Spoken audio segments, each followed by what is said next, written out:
Hello दोस्तों, तो आज हम बात करने वाले हैं वाटर सिस्टम इंटरव्यू क्वेश्चंस के बारे में।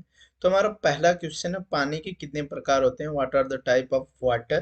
तो हमारा फर्स्ट हो गया hard water and soft water, जिसे हम हिंदी में बोलेंगे कठोर जल एंड सामान्य जल। ठीक है, hard water and soft water. ठीक है, जिसके अंदर कैल्शियम और मैग्नीशियम होते हैं उसे हम हार्ड वाटर बोलते हैं। सामान्य जल जिसमें कैल्शियम मैग्नीशियम नहीं रहते हैं उसे हम सॉफ्ट वाटर बोलते हैं। दो दो प्रकार के होते हैं हमारे पानी के प्रकार, दो टाइप के हैं। ठीक है, चलिए अब हम लोग चलते हैं नेक्स्ट क्वेश्चन पे। पानी के स्रोत कितने हैं? ठीक है, सोर्स ऑफ वाटर टाइप। ठीक है, तो हमारा एक हो गया सतही जल एंड भूमिगत जल, जिसे हम बोलते हैं सरफेस वाटर एंड भूमिगत जल एंड सतही वाटर। सतही वाटर मीन्स जैसे सरफेस वाटर एंड भूमिगत जल जो अंडरग्राउंडिंग रहते हैं, जो जमीन के अंदर पाया जाता है उसे हम भूमिगत जल बोलते हैं। ठीक है, और जो जमीन के ऊपर पाया जाता है उसे हम सरफेस वाटर बोलते हैं। सरफेस वाटर का एग्जांपल हो गया पॉन्ड एंड रिवर, सतही जल। ठीक है, भूमिगत जल मीन्स जैसे हम समरसेबुल पंप लगा के हम पानी को जमीन के अंदर से निकालते हैं, वो हो गया हमारा भूमिगत जल हो जाता है। ठीक है, चलिए अब आप लोग अच्छे से समझ लिए होंगे। ऐसे पूछ लिया जाता है कि कहाँ पे किस राज्य में ज्यादा यूज किया जाता है भूमिगत जल। ठीक है, भूमिगत जल हमारे उत्तर प्रदेश में काफी ज्यादा यूज किया जाता है भूमिगत जल। ठीक है, हम शहरों की बात नहीं कर रहे हैं उत्तर प्रदेश में, लेकिन उत्तर प्रदेश के हर जिले में भूमिगत जल का काफी यूज किया जाता है। काफी गिने चुने जिले होंगे जहाँ पे भूमिगत जल नहीं मिलता होगा। ठीक है, सतही जल कहाँ किस राज्य में काफी ज्यादा यूज होता होगा?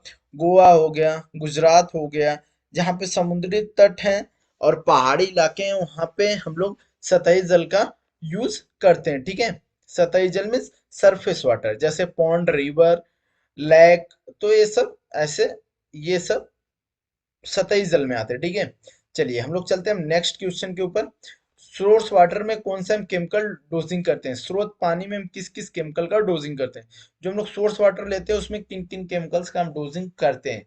ठीक है, वाटर सिस्टम में मोस्ट इंपॉर्टेंट क्वेश्चंस रहते हैं।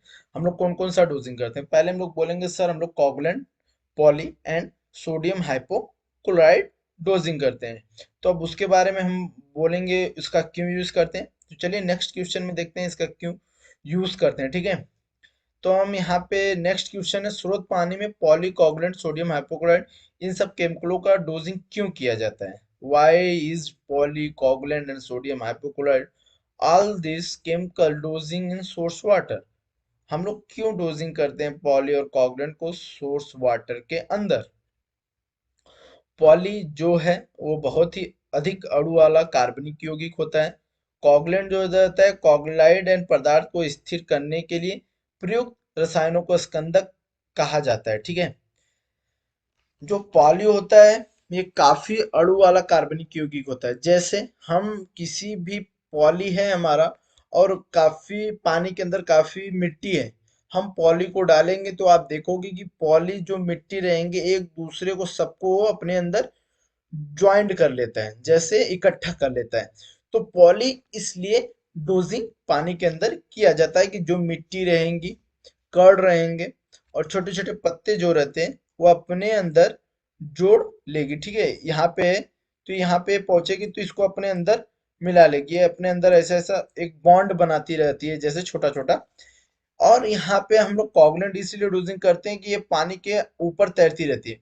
जैसे ये कोगुलेंट से मिलती है तो इसका वेट बढ़ जाता है, वेट बढ़ने के बाद ये धीरे धीरे नीचे सेटल होने लगती है ट्यूब शोल्डर में। ठीक है, तो इसीलिए हम इसे पानी में इसलिए डोजिंग करते हैं कि पानी के अंदर जो कण, मिट्टी, छोटे पत्ते होते हैं और उसके साथ जुड़ जाते हैं और एक साथ हो जाते हैं, वह पानी के सतह पर दिखने लगते हैं और ट्यूब शोल्डर में जाकर नीचे चले जाते हैं। कुछ इस तरीके से आपको जिसे दृश्य में दिखाया गया है, देख सकते हैं आप यहाँ पे एक दूसरे से जुड़ गए हैं लोग और जुड़ने के बाद ये ट्यूब शोल्डर में नीचे आ गए और ट्यूब शोल्डर के बाद ये बैकवाश के टाइम ये ड्रेन तो हो जाएंगे। तो कुछ यहाँ पे रहता है, यहाँ पे आप देख लीजिए नॉर्मल पिक्चर्स में आपको दिखाता हूँ। यहाँ से हमारा ये पॉली और कोगुलेंट यहाँ पे डोजिंग हुआ, यहाँ पे फ्लैश मिक्सर है जिसे हम फ्लैश मिक्सर बोलते हैं। फ्लैश मिक्सर क्या करता है, पॉली और कोगुलेंट को और मिट्टी और जो स्वेल और कण रहेंगे एक दूसरों को सबको मिलाता है फ्लैश मिक्सर में। ठीक है, फ्लैश मिक्सर रहता है जो कि सबको मिलाता है। मिलाने के बाद एक क्या होता है, ये ट्यूब सोल्डर में आ जाते हैं। ट्यूब सोल्डर में आने के बाद हम और आप सब लोग जानते हैं कि पानी के अंदर जो भी भारी चीज रहता है वो नीचे चला जाता है।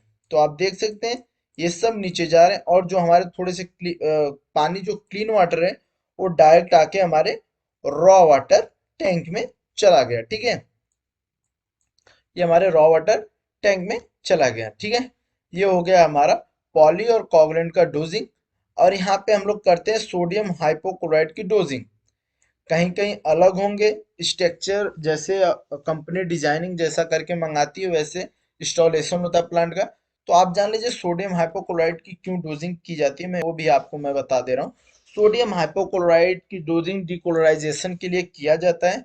डिक्लोराइजेशन इसलिए किया जाता है क्योंकि जैसे हमारे अंदर पानी के अंदर बैक्टीरिया, वायरस एंड फंगल्स रहेंगे, उसे किल करने के लिए सोडियम हाइपोक्लोराइट की डोजिंग की जाती है। ठीक है, सोडियम हाइपोक्लोराइट जो रहता है हमारे बैक्टीरिया, वायरस को किल करता है और जनरेट नहीं होने देता है।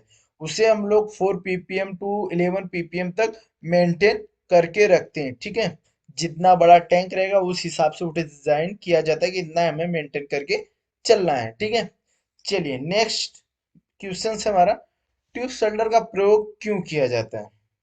मैं मोस्ट इंपॉर्टेंट क्वेश्चंस मैं आपको बता ही रहा था कि ट्यूब सोल्डर। तो अभी ट्यूब सोल्डर का यूज क्यों करते हैं, चलिए। ट्यूब सोल्डर का यूज इसलिए करते हैं जब हमारा जब ट्यूब सोल्डर नहीं रहेगा तो हमारे टैंक के अंदर काफी ज्यादा मिट्टी, कण, पत्ते काफी ज्यादा जाएंगे। इसीलिए हम ट्यूब सोल्डर का यूज करते हैं।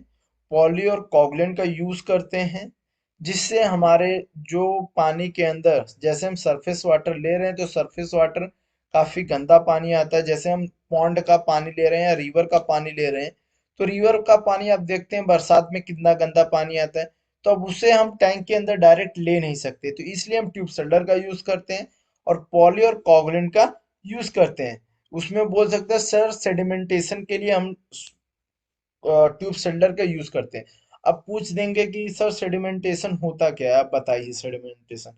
तो सर बोल सकते हैं सेडिमेंटेशन ये होता है, हम पॉली और कोगुलेंट का डोजिंग करके जो हमारे पानी के अंदर टीएसएस मीन्स टोटल सस्पेंडेड जो सॉलिड्स रहते हैं, जैसे मिट्टी, कण, पत्ते, छोटे पत्ते, उन्हें हम अपने पॉली और कोगुलेंट का डोजिंग करके उसका वेट बढ़ा के ट्यूब सोल्डर में उसे हम सेडिमेंटेशन मीन्स सतह पे लाके उसे हम ट्यूब सोल्डर में सतह पर बैठा देते हैं। ठीक है, जिसे हम सेडिमेंटेशन प्रक्रिया भी बोलते हैं। ठीक है, सेडिमेंटेशन करने के लिए हम ट्यूब सोल्डर का यूज करते हैं, ये आप देख लीजिए।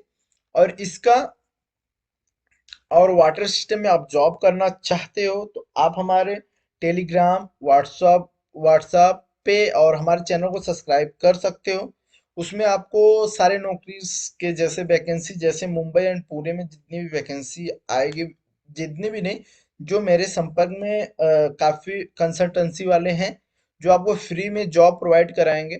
और वाटर सिस्टम में आप करना चाहते हैं तो आपको एनी टाइम ऑपरेटर का जॉब मिल सकता है। ठीक है, तो आप जाइए ज्वाइन करिए हमारे टेलीग्राम लिंक्स और वहां से आप अप्लाई करिए जॉब को। ठीक है, तो ये हमारा 5 क्वेश्चन था। जैसे जैसे हम ये वीडियो बनाते जा रहे हैं हाई लेवल्स पे भी आपको पीडब्ल्यू, आइसमोट्रॉन distribution, WFI generation and distribution, PSG, सारे ओजोन डी क्या होता है, ओजोन क्या होता है, ओजोन कैसे जनरेट होता है, सारे डिटेल्स में मैं बताने वाला हूँ। तो चलिए वीडियो को नेक्स्ट वीडियो में हम आपको अब बताएंगे और भी प्री ट्रीटमेंट से रिलेटेड क्वेश्चंस। ठीक है, तो चलिए मिलते हैं अगले वीडियो।